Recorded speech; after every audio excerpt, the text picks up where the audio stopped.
Just do the body count. So what's the total number of Americans murdered by Russia in the last 3 years? I'm thinking, I'm not great at math, I think it's around 0, in that range.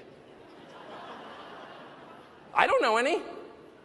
I do know 2 people well personally who've died from fentanyl that was manufactured in Mexico and allowed by the Mexican government to come here.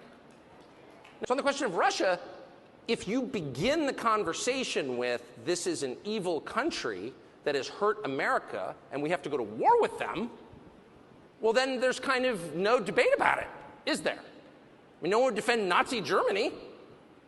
They killed many tens of thousands of Americans. You can't defend them. No decent person would defend that. But in the case of modern Russia, you're not even allowed to think that. And once you're prevented from thinking something, you are completely controlled by the person who's convinced you of that. On the other hand, if I'm paying for it, and if I'm sitting here listening to moral lectures about how I have to pay for it or else I'm a tool of Putin, I think it's fair to ask, like, what is that? Throwing priests in jail?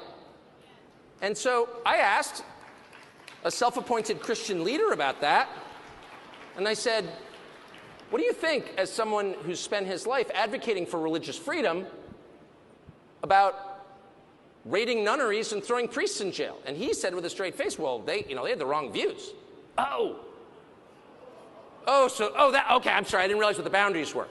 So you have religious freedom or freedom of speech or freedom of assembly as long as you stay within the lines, but if you express an unapproved view, then you go to jail. But that's freedom, isn't it?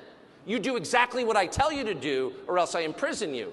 Is that the freedom that you recognize? No, that's insane.